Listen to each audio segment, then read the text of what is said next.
Good afternoon and welcome to Bigfoot and Company. This is Dr. John, and we've got an exciting guest and program lined up for you today.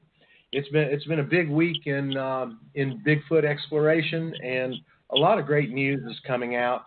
First of all, I want to say hello to my very good friend and co-host Matt Delph. How you doing today, Matt? I'm doing great. Getting ready to prep up here for this cold weather and snowstorm getting ready to set in. But other than that, I know. pretty good. Yeah, that polar vortex. It's gonna. How many inches of snow do you expect to get? Well, they're giving for my area around 8 to 10 inches of snow, and that's supposed to start here this evening. Well, actually tonight it's supposed to start, and some of the lower elevations maybe 4 inches, but where I'm high elevations in between like 8 to 10 inches. I can handle the snow, but I can't handle that cold air. Well, I know. I mean, I'm down here in beautiful sunny Myrtle Beach where it's 50 degrees, and I'll be able to go out tonight and look for UFOs. We'll have a clear sky, and it's going to get down to 45, so there's a light jacket. But I sure wouldn't mind being where you are. What's Bigfoot going to do when we get all this snow and it gets cold? What do you think? I think he'll hunker down into a cave. Or lots of caves. All right, well, if he comes knocking at your door, you bring him on in and get him some fire and let him warm up, okay? If they're cold, all right, well, if you're cold, bring them in. That's exactly right. All right, we are pleased to have from Washington State, Thom Cantrall. Thom, good afternoon, and thank you for being with us here on Bigfoot and Company. Well, you're quite welcome. I'm happy to be here. Yep. The reason Thom is here, so that everybody knows, is I got a message from the wonderful lady, Maria, from the Bigfoot portal, and she said, John, you need to contact Thom because Tom's going to be doing an event down in your area because, as everybody knows, we put on the Tennessee Bigfoot Conference and the Georgia Bigfoot Conference, and soon to be another one in the area. We'll talk about that maybe in a couple of weeks. But she said, give him a call, and I did. And, boy, we had a great time talking. And the first thing I said was, now, Thom, since you're doing so many great things, would you be on our show? He said, well, sure. And so, again, thank you, Thom. Thank you for the Bigfoot Portal for putting us on to Thom. And Thom, tell us, you've got a big conference coming on up there in Washington State. Tell us a little bit about that and how you're involved. Okay, it's the end of April, the 26th to 28th. We are right now have 16 different presenters lined up to present. One thing that we do that's maybe different than other people is we don't go in for the television celebrities, personalities, the college professors, unless they have mud on their boots, okay? We advertise our conference as a Muddy Boots Conference. We will spend Friday night and Saturday indoors talking, learning. People like Ron Moorhead is going to be there. Keith Bearden from your part of the country, down Georgia area, is going to be here. Like I said, we have 16 people on the dais, and every one of them has had personal face-to-face encounters with Sasquatch. Our keynote speaker is coming all the way from Russia to be with us. He's the head of the International Hominin Institute in Moscow, Russia, Dr. Igor Burtsev. Again, Igor is allowed, even with a doctor in front of his name, because he has field time. He has boots on the ground time and knows and understands these beings. We're not about fancy stuff. We're about getting information across. The theme for our conference this year is, okay, what now? We've all been there. We've all had experiences of one kind or another. Now what do we do? one thing we're going to do different on Sunday is rather than having a straight day of classroom instruction, we're going in the field. Barb Shoup, Squatching with Barb and Gabby. Barb is going to be running one of our classes. Devin Masson, videographer from Shark Week, is going to be running one of our classes. Samantha, the last name just jumped right. Ritchie, Samantha Ellen Ritchie, wrote a book on Sasquatch and on photography. Is going to be doing a photography workshop there. So we're going to be doing a lot of things other than just talking about Sasquatch. We're going to be in the field, and we're going to be doing some field work during the conference as well. I really invite everybody to come out and see us. Join with us. We have an absolutely beautiful venue. It's a field house. It was built in 1931. All Douglas fir lumber. If I had sat down to design a venue, I couldn't have done a better job. It is absolutely gorgeous.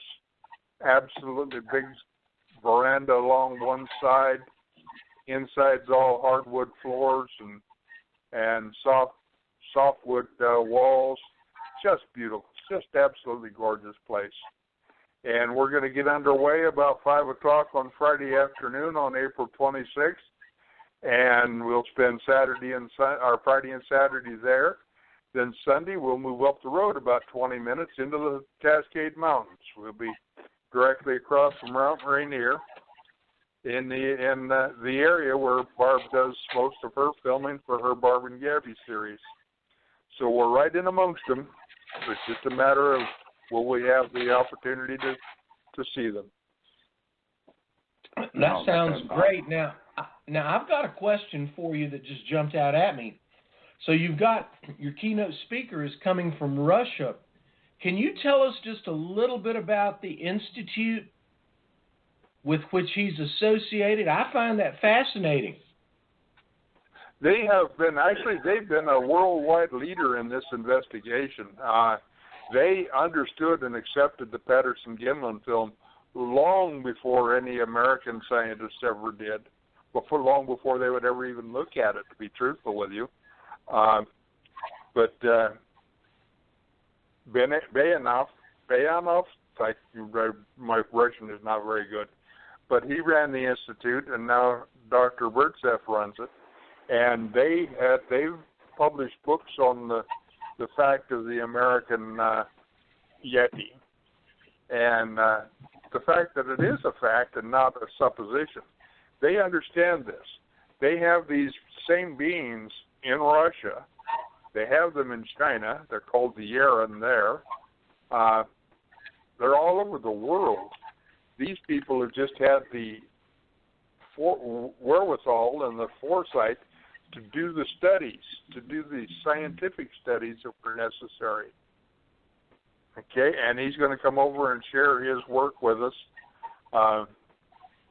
that they have accomplished in Russia. And I know they've had some great strides in the Siberia region.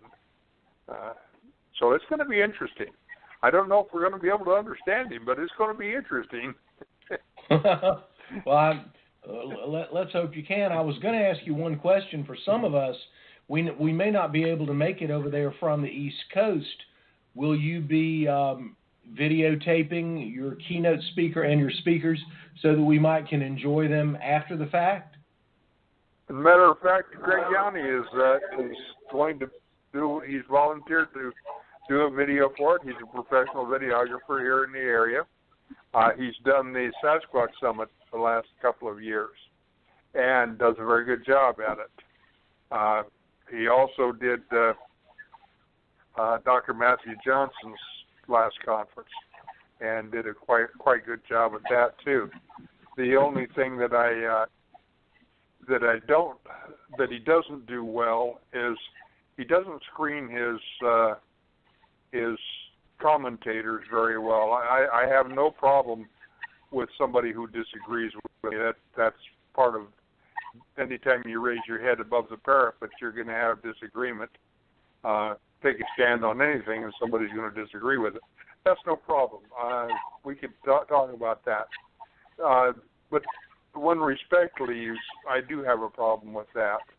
And some of the statements have just been so absolutely vicious and,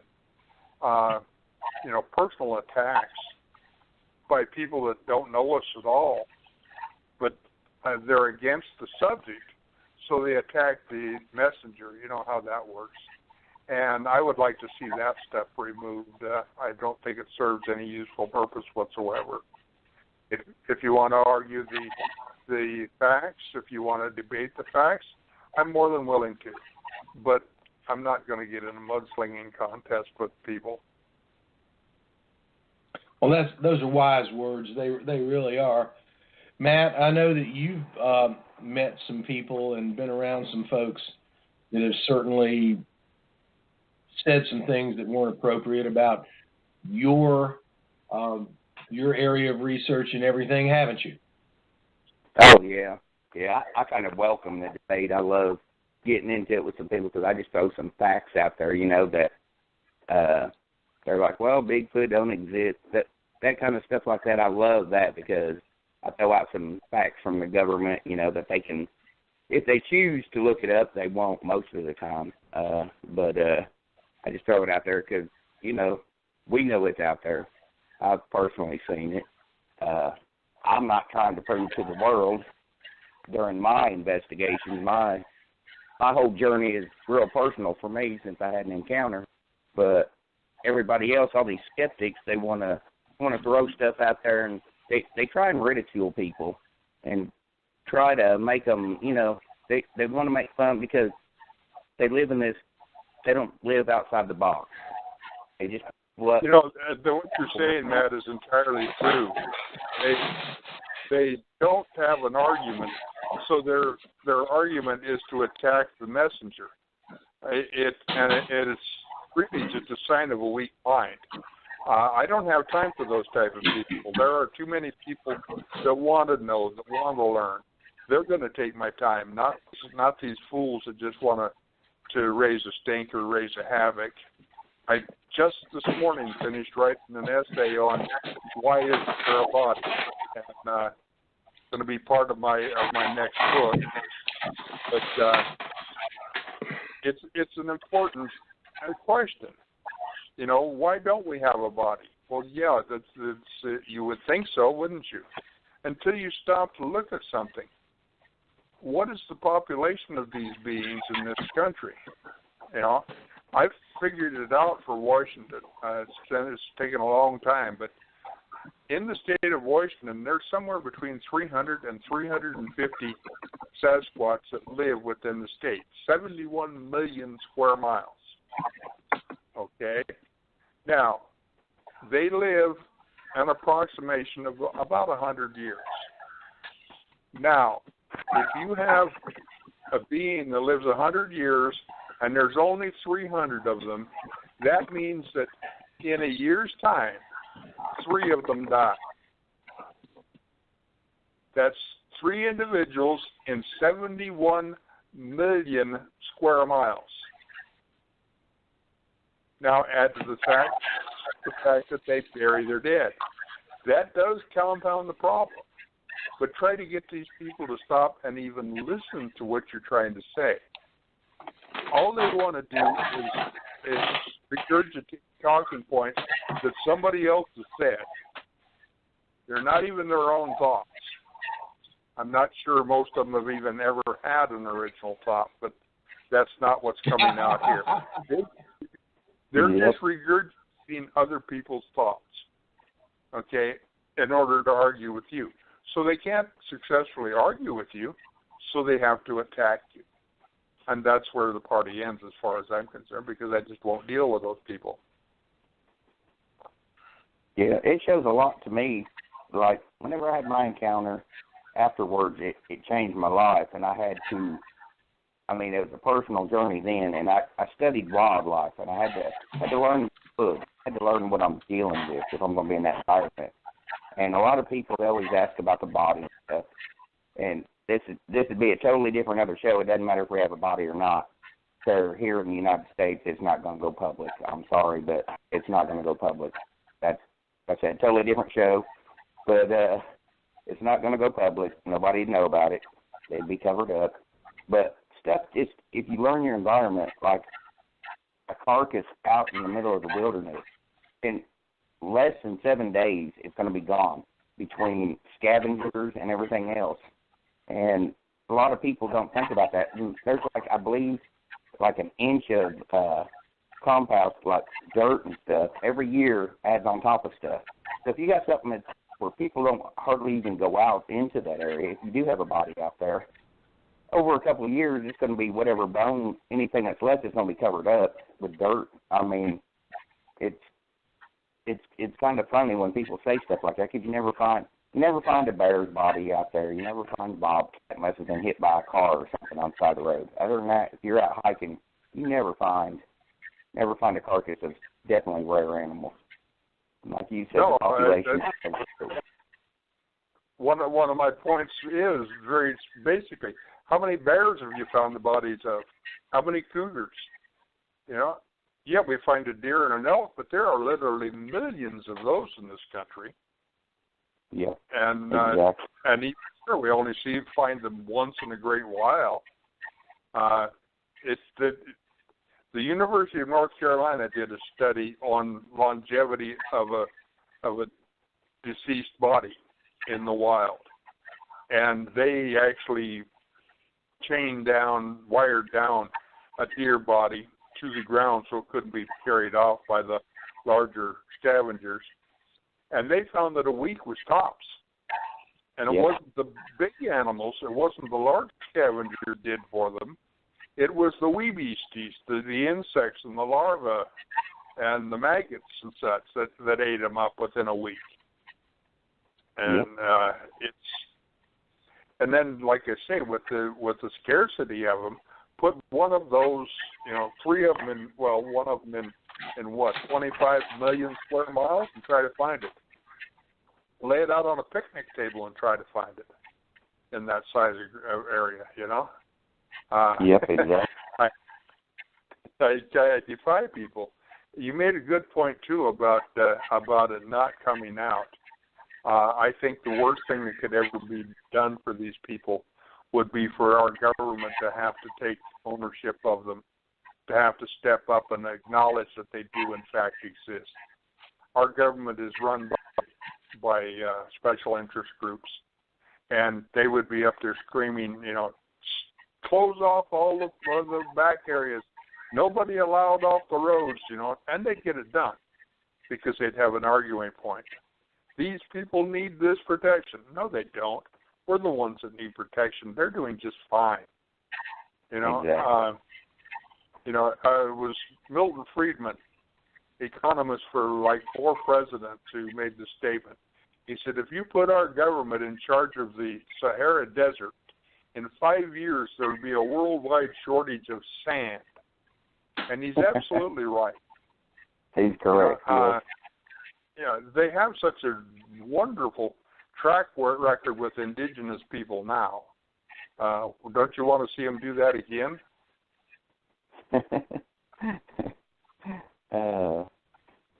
You had mentioned Igor. He'd actually spent some time down around my area on the Janice Carter farm, didn't he? In southern Tennessee. Igor, from Russia over there, didn't he spend some time over here on the Janice Carter farm down here in southern Tennessee? Yes. He also has some people he contacts in South Carolina area, Columbia, South Carolina area, regularly. Matter of fact, I lived in South Carolina for 3.5 years, several decades ago, but back in the middle of the last century. But I lived in Virginia and South Carolina for a total of 7 years. So I know the area pretty well. I got around quite well. You had mentioned Myrtle Beach. Used to go up there drag racing once or twice a month from the Charleston area. Thank you, sir. I'm glad you approve of Myrtle Beach.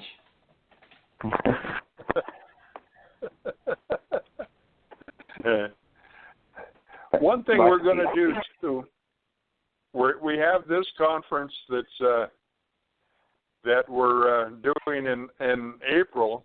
We're going to follow it up in October with another one in the greater Atlanta area.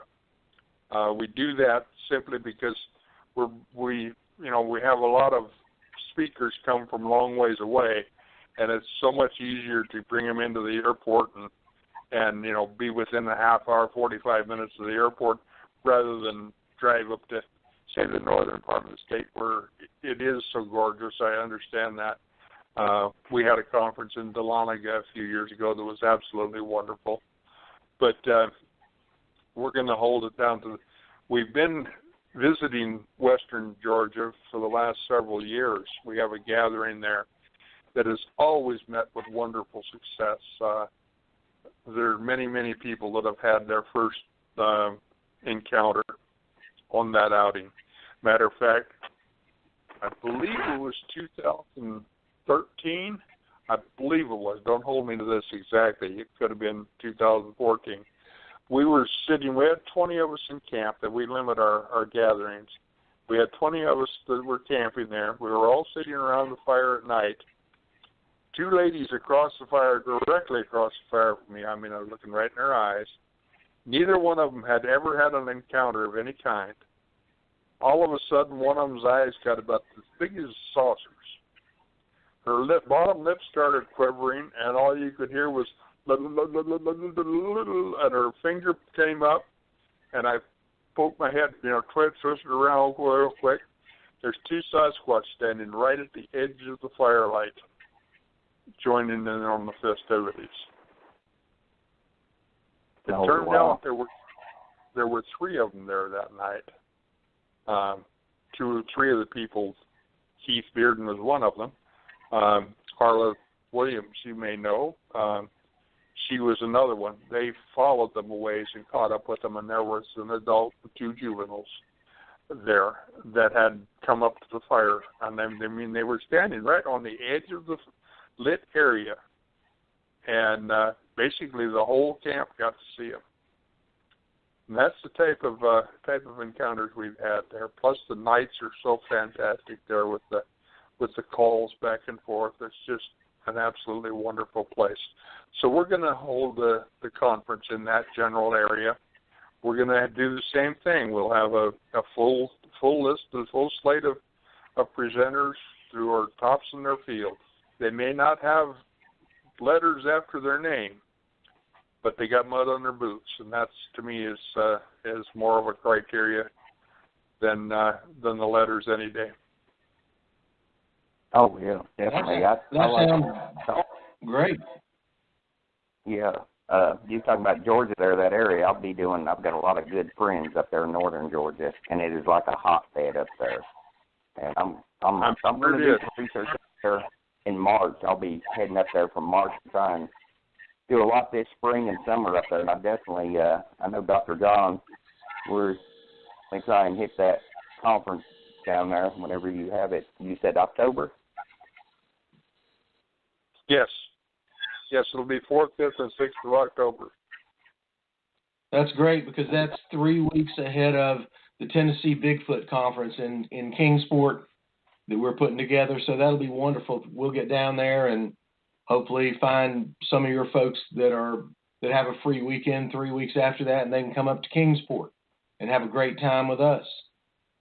I think that's a good idea. I'm up for that. Well, that sounds great. You were talking, and I'll repeat this. This is the 3rd time I've said it. But when I met a fellow who's with the North Carolina Park System, he's a park ranger. When you're talking about the government ignoring Bigfoot, they don't. Part of the annual training for the park rangers is a class called Bigfoot 101. And they wouldn't be doing and they wouldn't be doing that. I mean, he said, even if you don't believe me, let me show you the training schedule.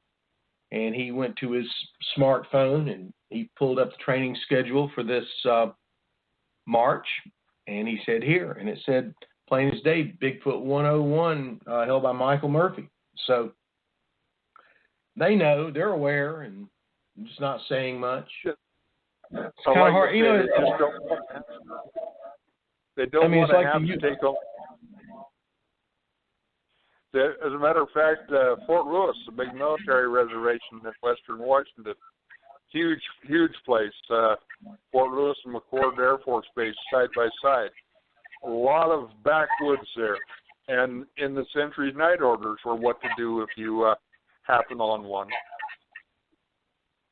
Yeah, the Army near 75 for the state of Washington, they admit it right there in their atlas of species of animals. They've got it right there and forever for the public to see. I think a lot of that's trying to get covered up and brushed under the rug, but I mean, there's documentation right there. It's concrete evidence that the government knows about it. They can act like they don't, but we know that they do. Mm-hmm. They keep their nose out of it. Yep, exactly. We really don't have anything they need. We just need to have the idiots stop shooting at them. Of course, I'd rather that they didn't shoot at me as well, but it's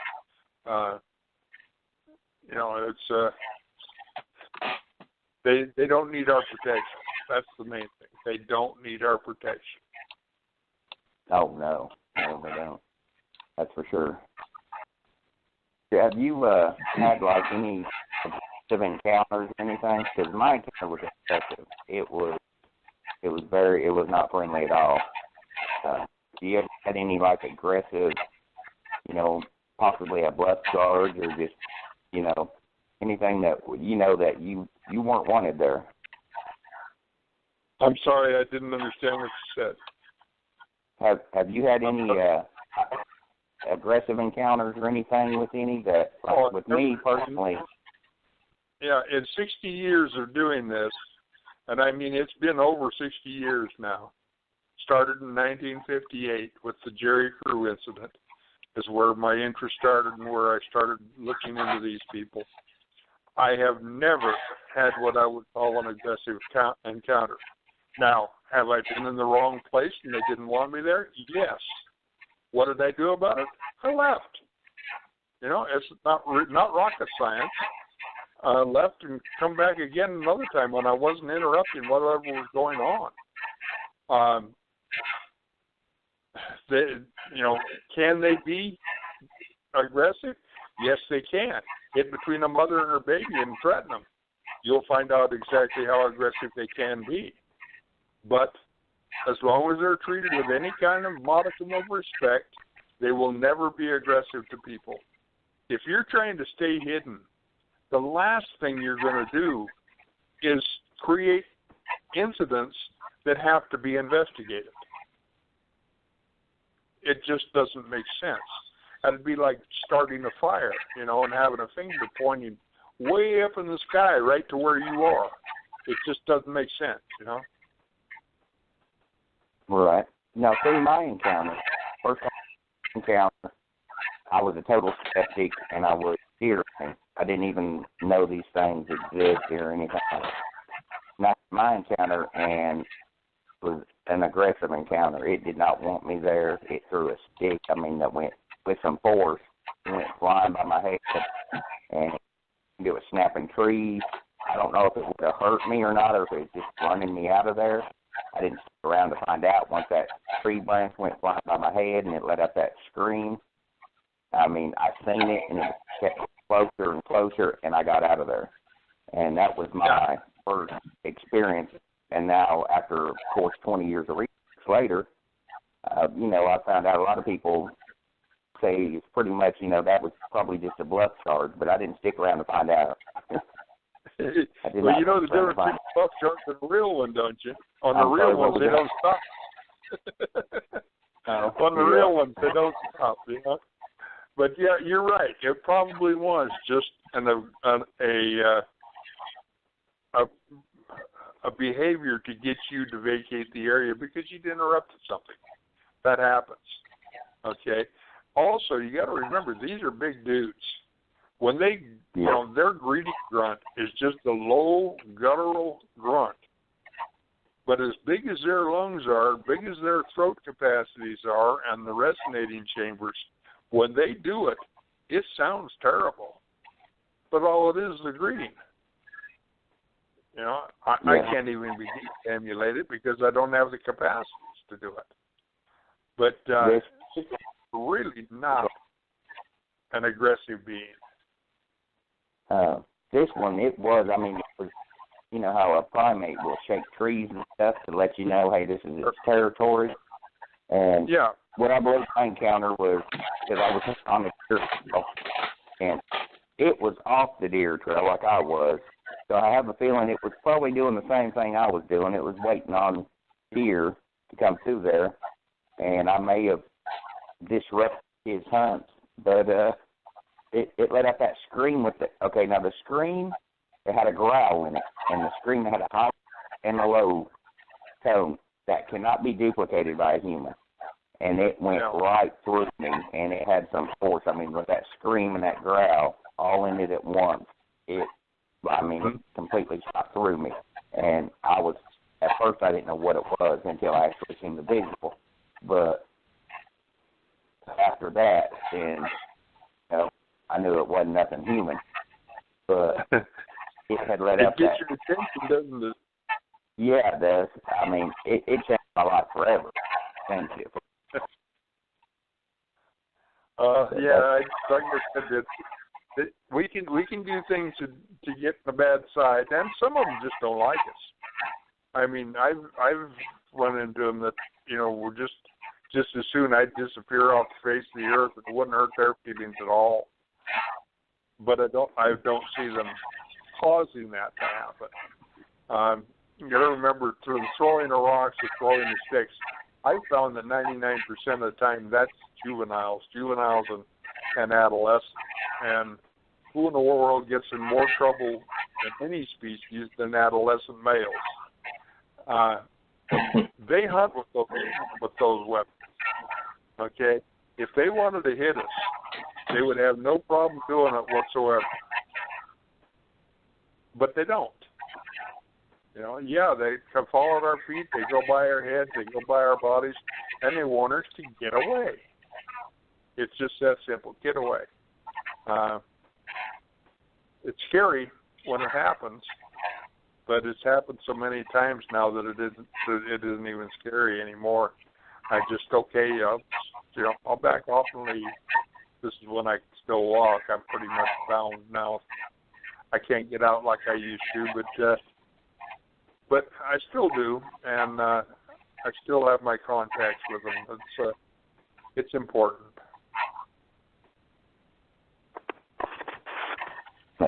Well, now, you mentioned contacts with them. I think we've all got a mutual friend up there, at least on Facebook, Kiwani Lasperitas. I know, I think you both know who he is. He talks about having not only physical contact, but some realms of psychic contact with them. Thom, have you spoken with him about that very much? Oh, quite a bit, yes. And I don't know whether I can't say I've had psychic contact because I don't know what that is. I have had language contact from the mind with them on many occasions. But that's not, I believe that's what it is. Please continue. I think his goes even beyond what I talk about, because I only know what's happened to me. I can't really speak for what's happened to other people. But yes, there are at least certain ones of them. I don't know if they all can. There are at least certain ones of them that are able to communicate with you in a telepathic manner. Now, is that a big shock? Anybody who is a Christian and who understands the mission of the Holy Ghost has had the same type of communications. It's just a different voice. I've had messages and warnings from the, quote, Holy Ghost, unquote.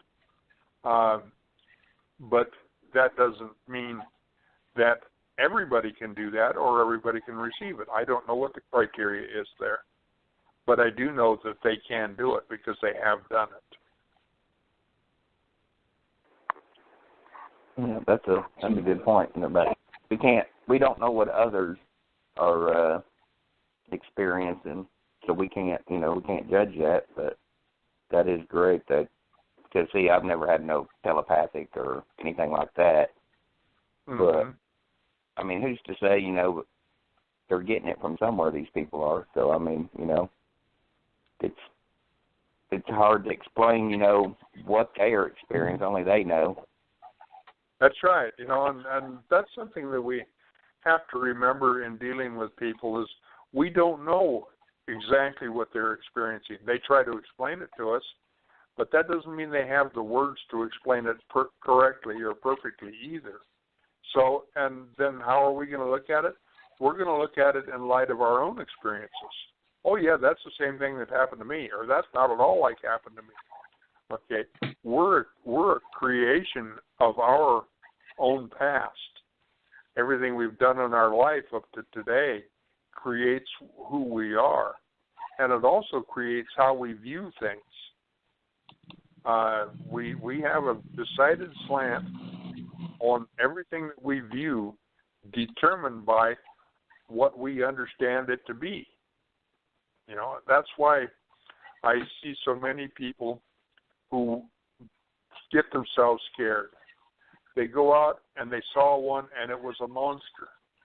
Well, they went out expecting to see a monster, so what do you feel they were going to see? It had to be a monster, correct? In all things, our mind controls us. Let me tell you a little story. This happened in June of 2014. There were a group of us camped at a place called Elk Meadow, which is, you've heard, of Bluff Creek in Northern California. The next ridge over is Blue Creek. And at the headwaters of Blue Creek is Elk Meadows. We camped there, just a small group of us. And one night we were coming back into camp, and at the milepost 14 mark on the Gasky-Orleans Road, which is right at the headwaters of Bluff Creek. If you went off the bank there, you dropped right down into the blue waters of Bluff Creek. We came around a curve, and there's two Sasquatch standing right in the middle of the road at 20 feet in front of our car. The lady in the passenger seat, named Jackie, was over from England. Jackie had come here just for this gathering, and she just absolutely screamed out, "Bigfoot! Bigfoot!" And by the time that she finished speaking, they were gone. They didn't stay around to make acquaintances. They were gone over the bank. Arla was in the back seat and just saw the limbs moving and saw the trail where they went. Okay? But Jackie had a 20-foot face-to-face sighting with two Sasquatch in the middle of the road late in the afternoon. Beautifully lit day. In the 14 miles between there and camp, 13 miles between, we were at 14, we had to go to 31, so figure that out. The distance, about 30 miles, 20 miles left to go to drive anyway. By the time we got back to camp, Jackie had convinced herself she had not seen two Sasquatch standing in the middle of the road. What she had actually seen were two Mexican drug mules wearing long-haired ghillie suits with flip-flops and backpacks on. Her mind would not allow her to accept what she had seen and retreated to something that it understood. It was one of the most fantastic displays of what your mind does that I've ever been part of in my life.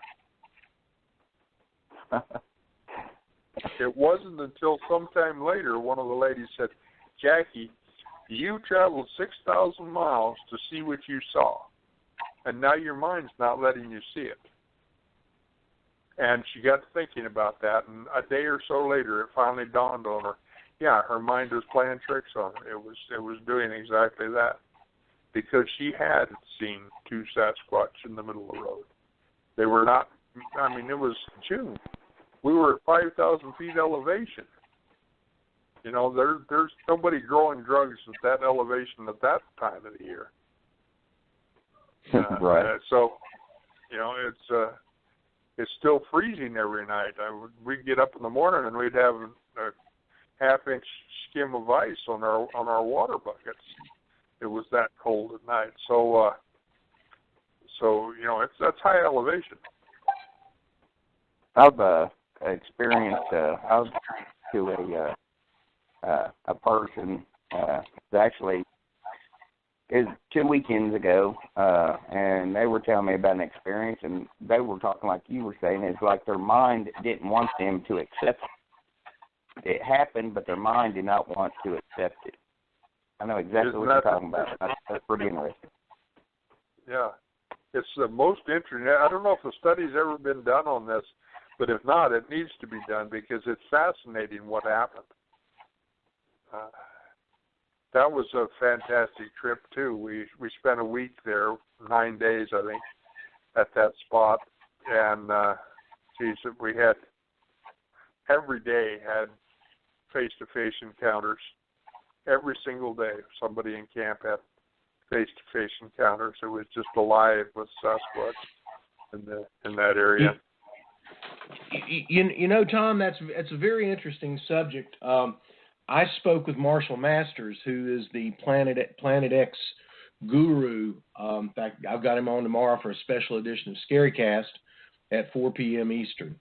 But he was talking about when the ships came over with Columbus and landed in North America, and how the Indians could not visually see nor understand the images of those ships, and they were basically sitting ducks.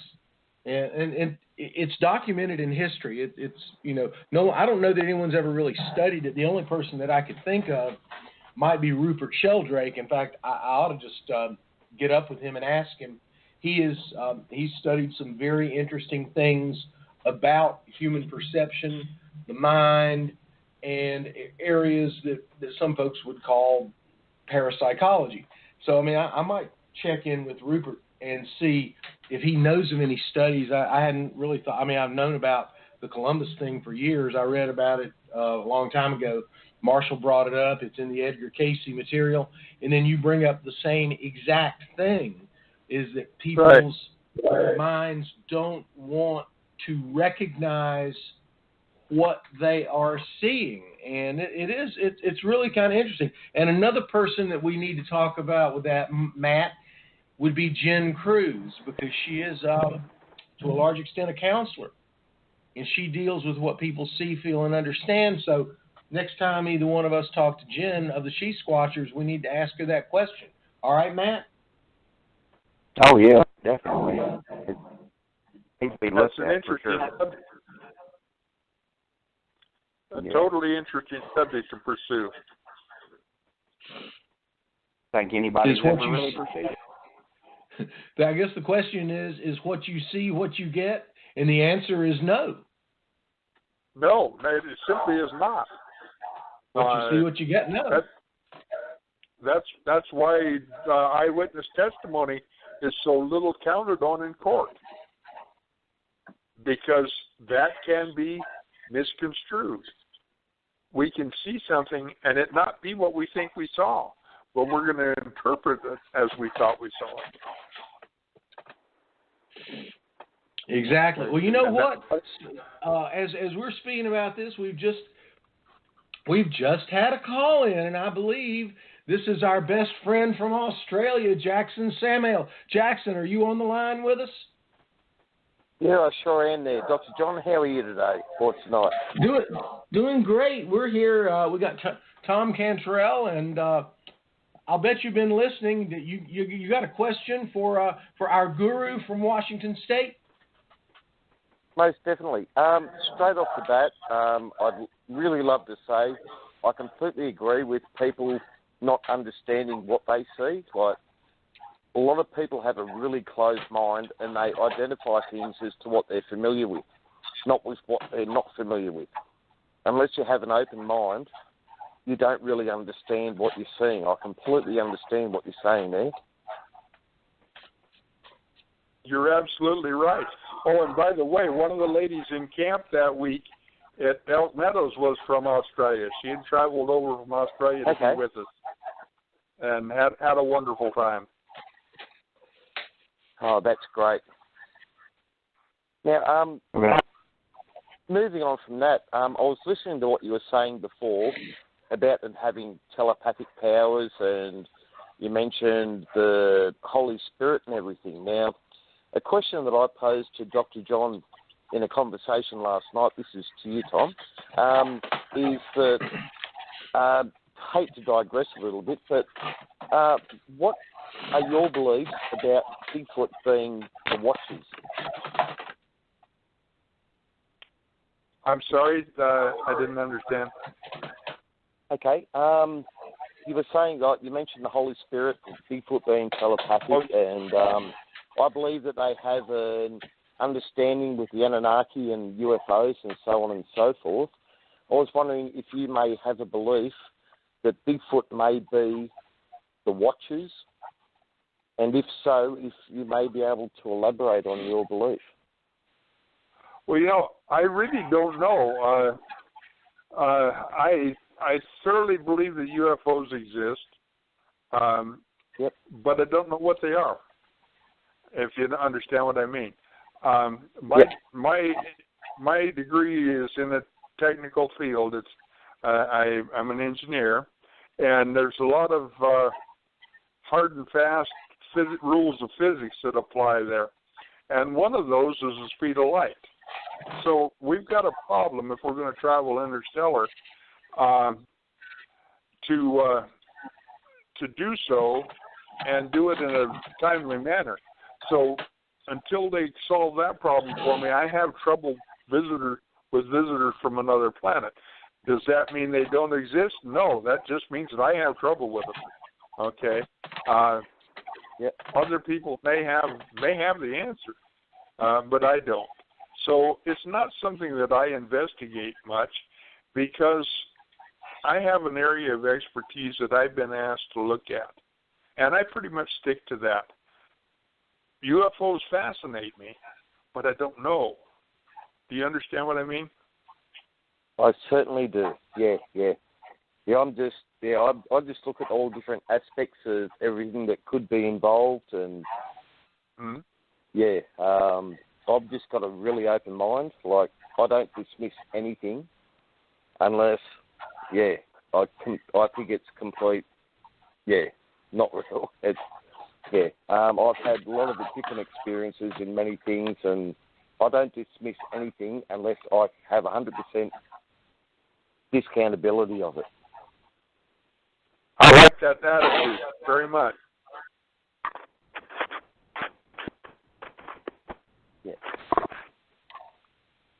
I've really enjoyed this. I must admit, I've really enjoyed this conversation tonight because it's opened up a lot of more things for me to be able to look into myself. And there's been, sorry, I've been rude, Matt. How are you, Matt? Oh, I'm doing good. How are you, Jeff? Oh, I'm doing good, mate, too. What part of Australia are you from? I'm from New South Wales, mid-north coast of New South Wales. I'm about maybe 200 miles north of Sydney. Oh, super. I have an Aussie mate. He lives in Germany, and he's from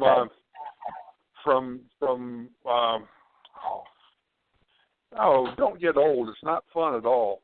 It's a little Tasmania. He has a place in Tasmania. And but that is a beautiful island down there. He really loves it. He tells me all about it. But he lives in Germany now. He was in the music business for a lot of years, and then now he's retired. And but he's just an absolutely cool individual. I just love him to pieces. That's beautiful. The ultimate.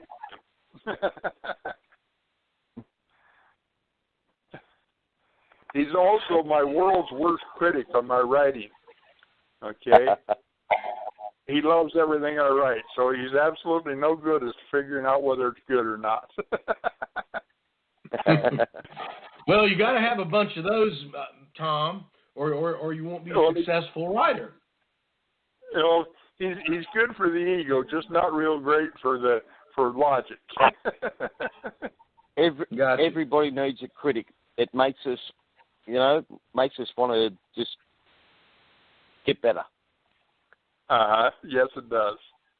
Yeah, and thank you for coming on here. I really enjoyed talking to you. Oh, most definitely with you too, Tom. I'd love to catch up with you at a later date. Please do. Please do. Yep. Okay, well, I'm sure that Dr. John and Matt could arrange that. And I'm going to sign off now, but you guys have a lovely night. And thank you so very much for answering my questions, Tom. Yes, sir. All righty, you guys have a great night. Good night, Dr. John. Good night, thank Matt. You, Matt. Thank you, Jackson. Yeah. Well, now, I will say this as a little shameless plug for tomorrow's talk with Marshall Master. He's going to be talking about the Anunnaki. So we'll have him for 90 minutes right here on Scarycast. So that will be a lively discussion, I'm sure, because there's so much has been coming up lately, some historical finds and everything, and I've been trying to do some research and working with some folks. So, there's just a lot going on out there about the Bigfoot experience, whether it's the physical sightings or tracking them or, some of the more spiritual things like we've just been discussing. Now, Tom, I don't know that we've asked you or not, but do you have a favorite Bigfoot sighting experience you'd like to share with us? One that we haven't talked about yet? A favorite, huh? Actually, they're all favorites. I just love any moment I get to spend around these big guys. They're just unbelievable. But yeah, I probably do. That's because I learned so much about it.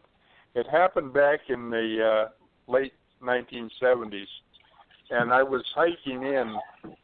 I used to be a logging engineer, and I did a lot of bridge site surveys, designs for logging roads, and I would hike in several miles to do these because, if they were near the road, the company sent their own foresters. If they were a long hike in, they'd hire me as a consultant to go do it. If you understand how that works.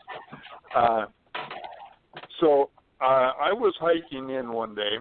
I had about a 3-mile walk. Came around a down log, came around the root wad, and there was a patch of huckleberries there. And they're standing feeding on that patch of huckleberries was about a 9.5 foot tall, very large, very broad male Sasquatch. We were 8-10 feet apart. I mean, I just came around the root wad and there he was. So I just stopped and I said, "Well, gee, hi, buddy. How are you doing today?" And his eyes kind of popped up at me. He did a double take looking at me and just looked at me and turned and started to walk away and looked back at me one more time and then just walked off. And I was thinking, this is being an engineer, this is the absolutely perfect time to get statistics, to get recordings, because it's fresh. I watched it happen. I know that this is what it is. I know what made these tracks. I don't have to guess. So what I did, it was muddy. This area where I was on Washington's Olympic Peninsula, right out next to the coast, and it rains a lot, like 200 inches a year there.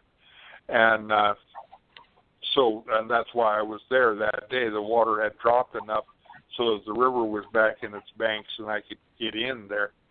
And so what I did is I took my boots off and I walked alongside of where he had walked. And then I was able to compare both of our feet, size, our stride, our pace, all the aspects of our walk, and it was most enlightening. For one thing, I found out that even though they have big feet, we actually sunk in the ground about the same distance in that soil. And that got me curious as to why. So I sat down and I measured our tracks. And I don't know if you know what a planimeter is, but it's a device that you use, that an engineer uses for measuring like a pile of gravel, things that are not of uniform shape. You can get a volume or a size from it depending on how you use it. And so I used this on this, and I found out that I had 31 square inches of foot on the ground. At the same time, he had like 78 square inches of foot on the ground. Now, don't hold me to exactly these figures because it's been a long time and I'm old, okay? My memory isn't what it should be. It's written down, but these are representative. I know mine was in the low 30s and his was in the high 70s, low 80s, right in that range. He had over twice as much foot on the ground as I did. And I could judge weight pretty well then. I used to buy a lot of cattle in the auction ring, and I could judge the weight of a steer coming through to within 20 pounds. So I thought I had a good weight estimate on him too.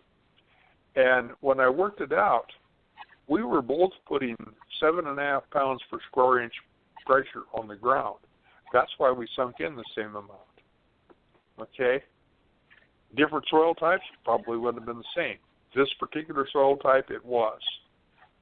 So by doing this, I was able to come up with some statistics, and using anatomical constants like the ratio of foot length to height is 6.5. If you have a 12-inch foot, you're going to be, at the middle of the bell curve, 6.5 times higher than that. So what's that? 7 feet, 6.5 feet, something like that, for a 12-inch foot. Okay, it's 6.5 to 1. Now, if you take that same amount and by measuring this too, I was able to come up with the fact that the foot was an average width of 40% of its length. So if you want to figure the area of a foot, take the length of it times 40%. That'll give you the width. Multiply that width times the length, and now you have the square feet of it. Multiply that times 7.5, and you have his weight. And that all came in this one afternoon. That's awesome. Why I love it today. So I love that. That's a very smart approach to getting the weight. That is awesome. That is definitely awesome. That's an engineer for you. You give them two numbers, and they're going to work them together against one another, right? Exactly. So now, what was the approximate weight? If you said it, I'm sorry I didn't hear it. But what might his approximate weight have been? I judged him to be about 650 pounds, and that's what I used to develop the pound per square inch rating. Okay, because I could figure out the square inches, of the foot, and the estimated weight. I could get the pounds per square inch, and then I used that figure in all other calculations, and it seems to be holding true. It's very, very close. It's not everyone's going to be the same, and this is something that I have to explain to people over and over and over again. Just because the anatomical constant is 6.5 to 1 doesn't mean that every being in existence that has a 12-inch foot is going to be 6 foot 6 inches tall. No, that's the center of the bell curve. What is it, 96.8% or something like that will be within 3 standard deviations of that peak of that bell curve. Okay. But they're not all going to be the same, but that's going to be the center point that it'll rotate about. And people can get upset at you when you say those things they think that you're calling them a liar or something, and you're really not. You're just trying to get it all under the same umbrella, so that we're all speaking the same language. I think it's brilliant. It's definitely good.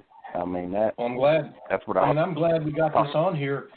I'll do some because I've got some training in statistics. I'll do a little looking at this.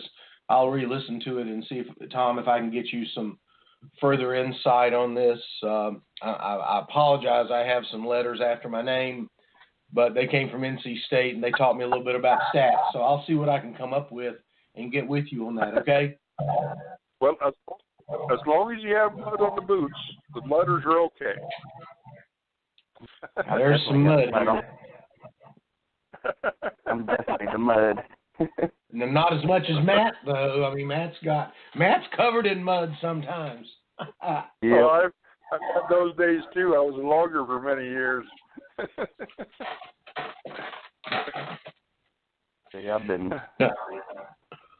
had mud on my boots. I guess ever since that encounter 20 years ago. But there's a lot to it. There's a lot to it. Well, now, Tom.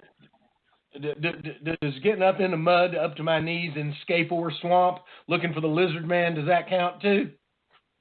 Anything you do that gets you in the mud's all right with me. All right. I've been out there at that artesian well trying to figure out how deep is that little creek. That creek was deep. Found that out the hard way. God, it was and it stunk. And I was and my legs, and my feet, and my shoes were wet until I got all the way back to Myrtle. So yep, we got some mud here in Myrtle, but that's it. That's another story for another day. I'm glad you said that. Remember this: there is a difference between being curious and persistent and downright stubborn too. True. Yep, you got that one right. I'll decline comment on that one after some headlines today, but I understand. I've got a real question for you, Tom. Do you notice a difference in the ones out west compared to, like, say, over here where I'm at in the mountains, different mountains? Have you noticed a difference? No, I don't. As a matter of fact, I find the only differences to be regional differences. In fact, hey, I might have to let you. We don't have much time, so I might have to let you wait till you can read my next book. But it has a treatise in there on that very subject about how they, because their population is low, they have to be very, very careful that they don't inbreed. Okay? Exactly. In order to do this, one of them from my area may go to your area to take a mate. At any rate, that's controlled very closely.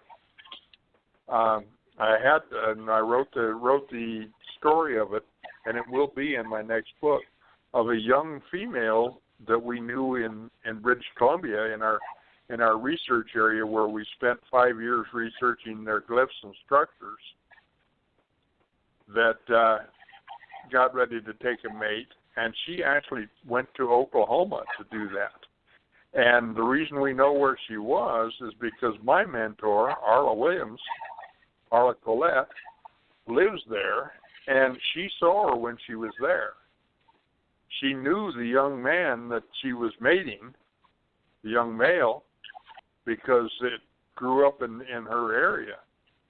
And then after they were mated, they returned to British Columbia, and they live in southwestern British Columbia now. As a matter of fact, I'm going back up there in September, if it's at all possible, because I hope to see them again. It's been a long time since I've been able to see them.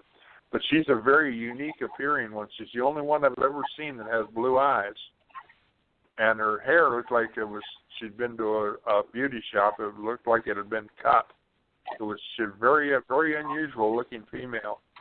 So we knew it was her, matter of fact, and when I started to tell her about my sighting with her, she says, "Hold it, I've got that written down. I saw her." and she went and got her notes and pulled them out. Something I highly recommend do.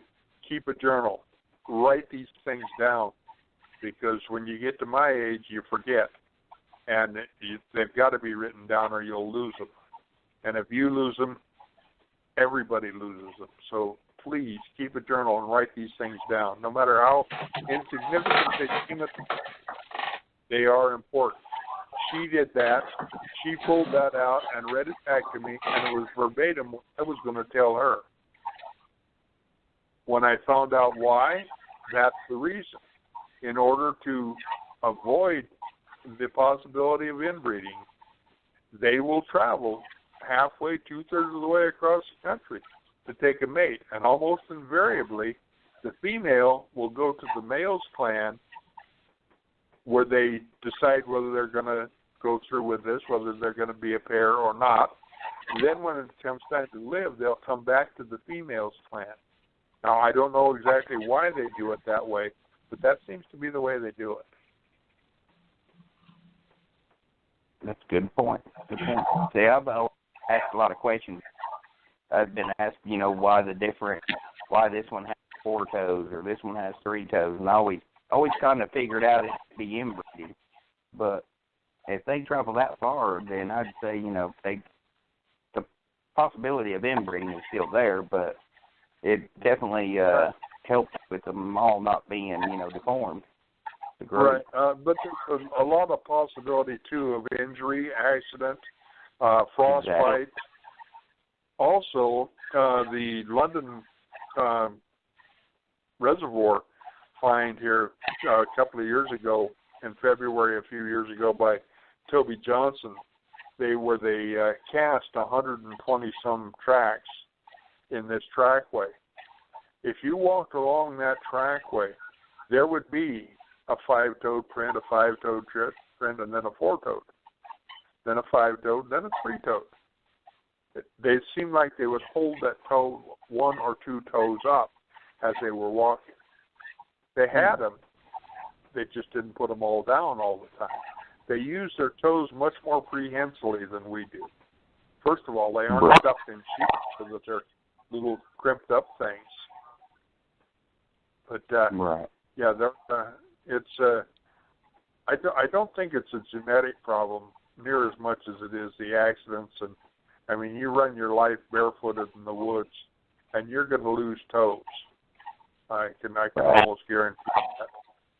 And then with this little trick we found that they do of holding their toes up off the ground when they walk, that adds to it too, because seldom do we find a trackway that's more than 1 or 2 or 3 tracks together. The London trackway was one good one.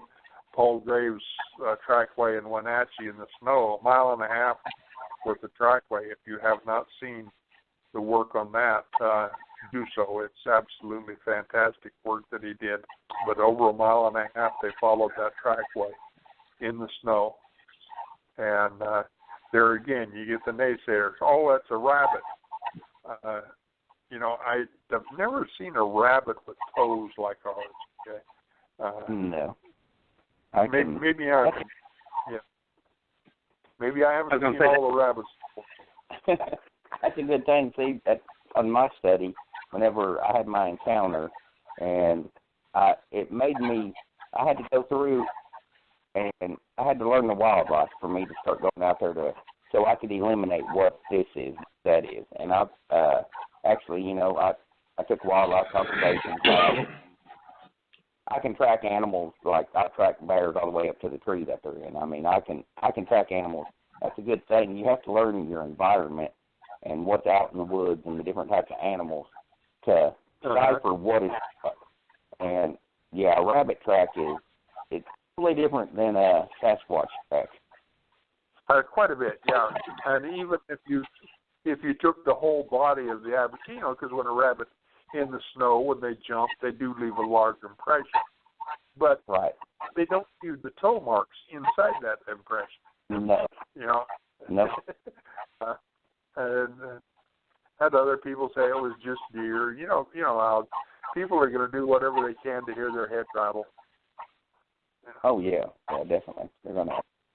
try and that's like a good point right now. I've been seeing a lot of people have been talking about this couple here recently had seen a Sasquatch go up the side of a bank in a hill, and everybody's like, oh, it was a bear, and but no bear, I can tell you. I mean, if it was a bear, it was very rare to see a bear this time of year because they're denned up right now having babies.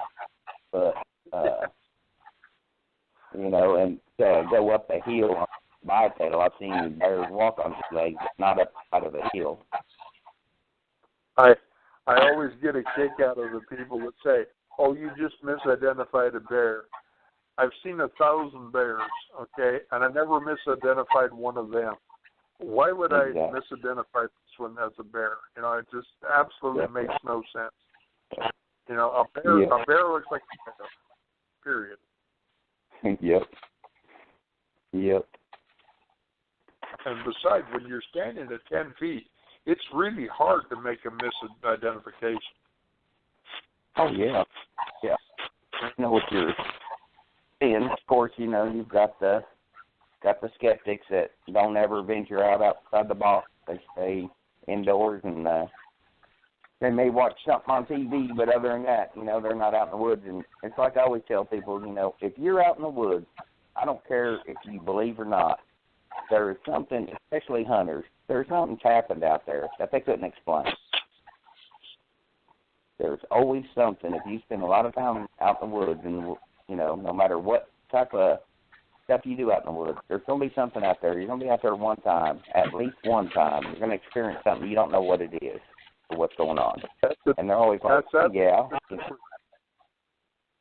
That's absolutely the truth. If they would just get out, you don't have to go hiking. Go find a nice spot in the sun, unfold your folding chair, sit down, open up your Kindle, pop a Diet Pepsi, and sit back and relax. You're going to be amazed, but they will come to you. They get curious why you're there, and they'll come check you out. I guarantee it. If they're in the area, they're going to be around you. So just go do it, you know, and keep an open mind, please.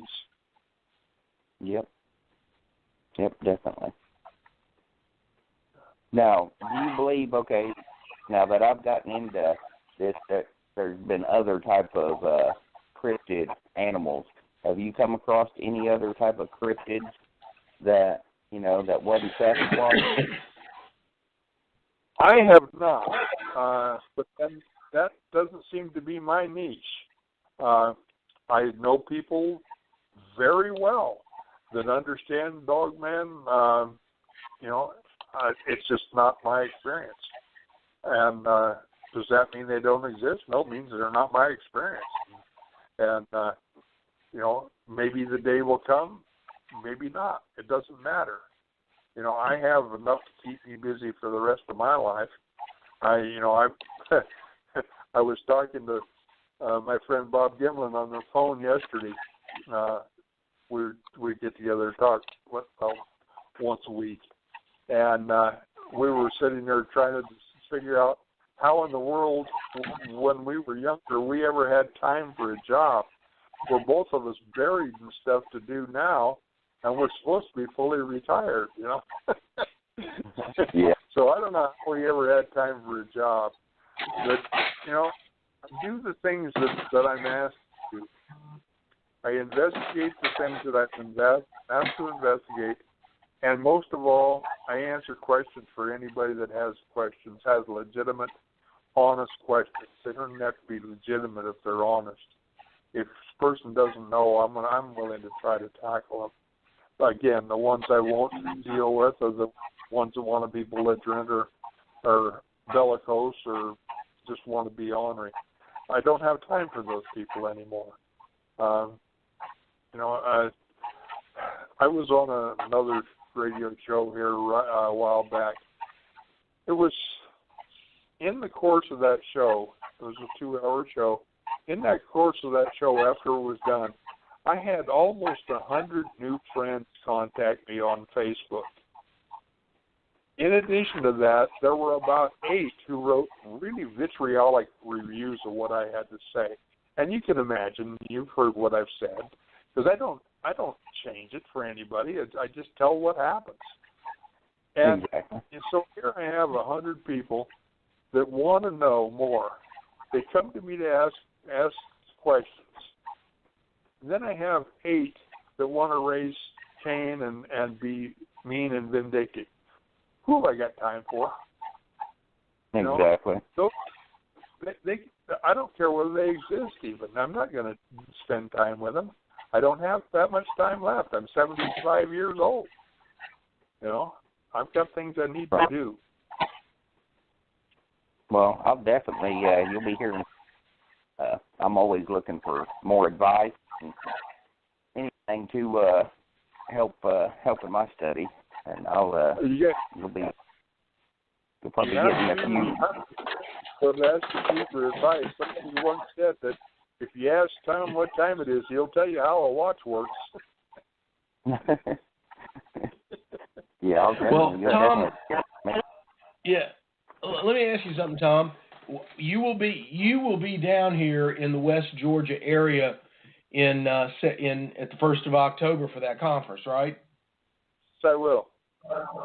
Well, great. I know you had mentioned to me about dropping by. I talked with Matt. I think we'd both like to drop by and speak with you. Maybe we could have another talk like this on Bigfoot and Company when we meet you and share a few stories and all that. Would that be okay with you? I would love that. That would be great. There's nothing good, I like better than talking about the big guys. Well, good. Hopefully I'll have some. I might have a few interesting stories for you by that time. I've got a little research I'm working on. I guess in the area of lizard man and everything that's starting to heat up. No pun intended, because we are hopefully after this Arctic blast, it'll start warming up a little bit, and lizard man will get back out, and there's just a lot of interesting things going on, and I'm gonna re-listen to our conversation today. There's definitely some scientific research I'd like to try to apply to what you talked about, and see what we can do. So I'll just leave it at that, and I'll be talking with you about some of those topics and everything. So what have you got going on in the next 4 to 6 months before you get back down here? You got any? Other than of course you've got your 3rd annual conference is coming up the end of April. In fact, that's the same weekend as the Georgia Bigfoot Conference, but we'll be on opposite sides of the country for that. So I don't think we'll be poaching anybody. But other than that conference, you got any special sighting trips or group discussions or anything that you're going to be taking part in? Or it sounded like, when's your book going to be coming out? Absolutely. This is going to be a busy summer. Barb and Gabby's group have kind of, they take me with them a lot of places, and her camping season starts in May, and I won't be able to go on all of them because I can't camp anymore. I got to do my camping in a motel with walls anymore. But we still get together quite often. I'll go up and spend the evening with them, and we'll have little sessions, training sessions, talk sessions, that sort of thing, and those will be going on. We've got the conference in April. That's going to be huge. That'll take all of our effort up to that point. Then it's just from one thing to another. I've always got, that's the neat thing about living here. I live in the last little community before you get to mountains. Okay, when you leave this town, there isn't another town for miles and miles and miles clear across the mountain range. Okay, and that mountain range goes to 14,400 feet, so it's not inconsequential. So this time of the year we don't get over it. We have to either do an end run or wait till about June. But we'll be busy all summer. We're going to have those campouts. We're also going back to Canada in September. We've already got that set up. We've got our reservations made. It's an absolute. We spent 5 years doing research up there on. We didn't even get to talk about that subject on glyphs and structures and what they mean. And I've published a book on that, my partners and I. And we're going to go back and take some people with us and into that area and just spend time just sitting back and enjoying the big people around. Then, of course, then in October we're coming back to Georgia for the conference there, and then November is Sasquatch Summit time. Back out the ocean for that one, right on the shores of the Pacific Ocean, and I've just love that conference. Wonderful people, great people, and that's what I like about these conferences is, the speakers are good, the presenters are good, what you learn is good, but the chance to sit and talk to people is just out of this world, and I absolutely love what it's like. I was at the International Bigfoot Conference in Kennewick, Washington, a couple of years ago, and I'm sitting there at my table, and all of a sudden this lady just screamed out my name and comes running as hard as she can across the room. She leaped and put her arms around my neck and gave me a big old hug and a kiss and just, Thom, I've got to thank you. You saved my life. And I says, I kind of took me aback a little bit. I says, what do you mean? And her husband came up then, which kind of spoiled the mood, I have to admit, but no, nice guy, a very beautiful couple. But what happened, he'd had an experience, somewhat like yours probably, Matt, and it scared the daylights out of her. And she was really afraid to go back in the woods again. And they had driven from Edmonton. Is it Edmonton or furthest north? Either Edmonton or Calgary. I can never remember which it is. But the furthest north from Alberta, Canada, Kennewick, Washington, so she could see me at that conference and to thank me personally. This work isn't worth every effort you put into it. The books you write aren't important, and the people you talk to are not important. They're absolutely paramount. They're beautiful, and that's what I'm going to be doing. That's a good point. Whenever I go to these, they open up. They can open up to you, and you can tell there's a relief whenever they talk to you. And that's what I love about these conferences. Whenever I'm there and people are talking to me, they're telling me you can speak, and that they have you've just lifted a huge weight off their shoulders. That, I love it. That's what I love is the people that show up to these things. Absolutely. Just the nicest people in the world.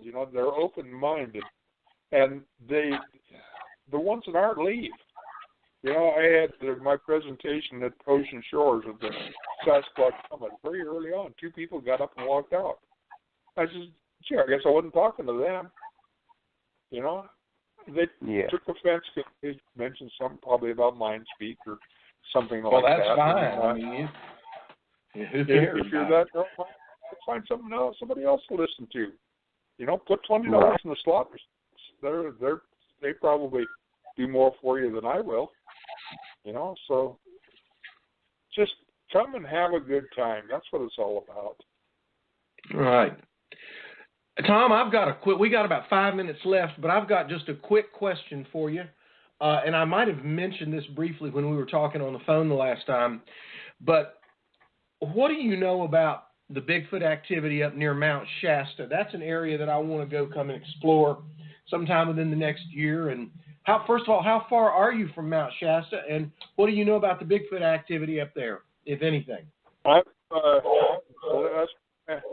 That's my family ancestral home. Well, not ancestral, but few generations back is that area, so I know it really well. There is a lot of activity. It's wild country. Also, it is an area of crossing ley lines, and I'm not really well versed on these, but I do know their energy fields, and we're all energy. Everything about us is energy. It's controlled by energy, and it's the same with the Sasquatch people. Their energy. So there's some wild things that go on that mountain and around that mountain. When you have outflows of magma like that from the center of the earth, it sets up magnetic fields that are strange, and that causes strange things to happen. And that place is no exception. And then you have a decent population of Sasquatch in the area, and who knows what else? I have no idea, but I know they're there. Okay, well, that gives me a little bit of a starting point to start looking, and I'll be consulting with you more since you are from there. Matt, do you have one last question for Thom before we get out of here?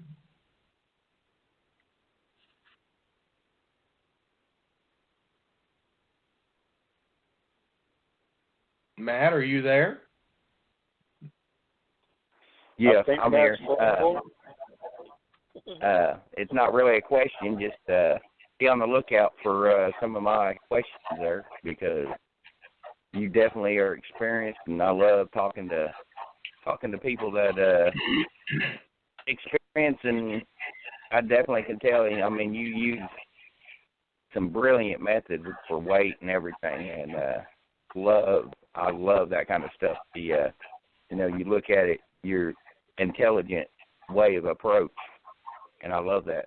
So you'll definitely be hearing from me quite a bit, if you don't mind. Thank you. I'm always willing, always ready. All right. Well, Thom, we want to thank you very much for being with us here today on Bigfoot and Company, and we'll be in touch. We'll ask you back. Love to hear you talk. Love your stories, and everybody can find you. They can find you on Facebook. And find me on Facebook. Yeah, is that the best way to reach you?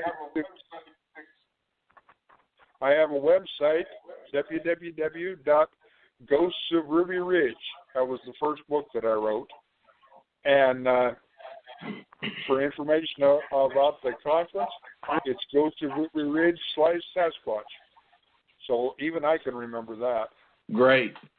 Well, again, thank you so much for your time. We loved your stories. Matt, I know that Matt and I both learned a lot, and we'll catch you again soon on Facebook with your posts. We'll be in touch with you, and I just want to say, Matt, as my partner in crime here at Bigfoot and Company, thank you. Thank you. Well, thank you both. Thank you very much. Thank you for having me. I've just really enjoyed this. Well, thanks a lot. We want to thank Jackson Samael calling in from Australia, checking in with us. He's a good guy. He was on our show last week. So I want to say thank you to everybody. We'll see you next week with another exciting guest. More cool information on the one and only Bigfoot and Company podcast. That's BigfootandCompany.com. So look, have a great week, everybody. Be safe, and we'll see you next week. Goodbye, everybody. Goodbye.